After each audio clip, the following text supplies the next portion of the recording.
Opinion heritage hijacked. When luxury labels overlook our origins, India should walk away. Step into any global luxury store today, from Paris to Las Vegas to Hawaii, and you are likely to find a quiet but unmistakable presence shaping its future: the discerning Indian consumer. No longer on the periphery, Indians are now at the heart of the luxury equation, driving demand not just with spending power, but with a deep appreciation for craftsmanship, heritage, and prestige. India's influence in the luxury market is more visible than ever, whether it's at the world's only open-air designer shopping mall in Hawaii or the ultra-fine dining experience at Louis Vuitton's Gagan in Bangkok. The era of the Indian window shopper is a thing of the past. In 2023, India's domestic luxury market stood at roughly 17 billion, with projections to triple by 2030. Yet, when international brands borrow from India's cultural treasure troves without acknowledging their source, the admiration of Indian buyers can turn to indignation and even boycott. A few days ago, luxury fashion house Prada found itself in hot water after unveiling its Spring-Summer 2026 menswear collection in Milan.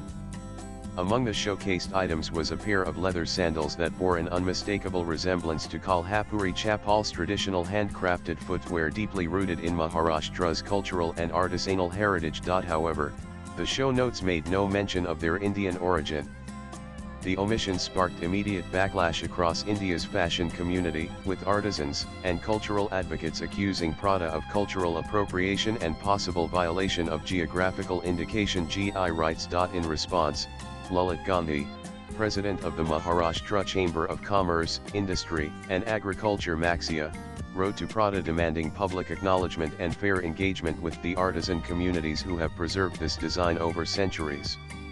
Kolhapuri Chappals represent centuries-old craftsmanship rooted in the cultural fabric of Maharashtra. These products are not only symbolic of regional identity, but they also support the livelihoods of thousands of artisans and families in the Kolhapur region and surrounding districts, Gandhi stated, urging the brand to explore collaboration or compensation. Prada's head of corporate social responsibility, Lorenzo Bertelli, replied, acknowledging that the footwear was indeed inspired by traditional Indian handcrafted footwear, with a centuries-old heritage. He added that the designs were still in early stages and had not been confirmed for production. Bertelli expressed a willingness to engage further with Indian artisans and emphasized Prada's commitment to responsible design practices and meaningful cultural exchange. Despite this statement, many in India viewed the response as too little, too late, more of a PR gesture than a sincere attempt to credit or uplift the communities involved. Meanwhile, BJP MP Dhananjay Mahadik led a delegation of Kolhapuri artisans to Maharashtra Chief Minister Devendra Fadnavis, seeking state-level intervention to protect both their livelihood and India's cultural patrimony. The episode has reignited long-standing concerns about global luxury brands profiting from traditional designs without acknowledgement, credit, or ethical reciprocity. Luxury spending is no longer a fringe indulgence. Indians are increasingly major players.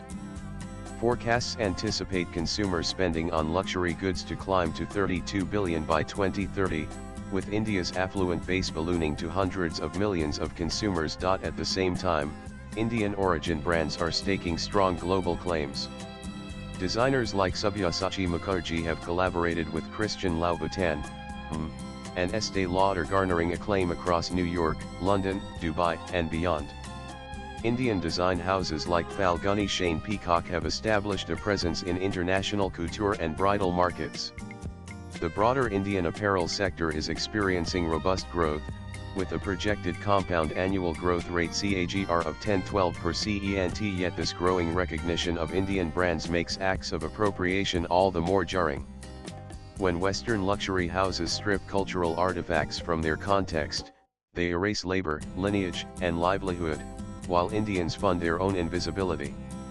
This standalone rebranding without due credit undermines artisan identities and robs local economies of recognition and potential revenue. Contrast that with the collaborative model embraced by Indian designers like Sabyasachi, who publicly credits the weavers of Murshidabad, Kodpad, and Andhra Pradesh, reinvesting his Sari initiative into those communities.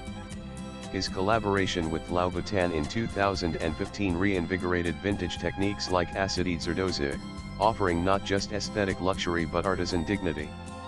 Similarly, Rahul Mishra, the first Indian designer to showcase at Paris Haute Couture Week, has consistently spotlighted the craftsmanship of Indian karigars, integrating their stories into the global fashion narrative and ensuring they share the success of his collections. The difference lies in reciprocity, narrative, and agency, not mere visual reference. Luxury brands need India more than ever. It's high time they acknowledged it. With Chinese consumption sagging and Western markets plateauing, India represents the next frontier. But unless brands reform their cultural conduct, they risk alienating a growing, confident, socially conscious consumer class. For India, opting out is not about trench warfare. It's about negotiation, ethical purchase, cultural credit, and artisan upliftment. An Indian consumer boycott would not come from knee-jerk nationalism. Instead, it would stem from a refined expectation Indians will pay if our money honors more than a logo. Prada may survive a on-off backlash.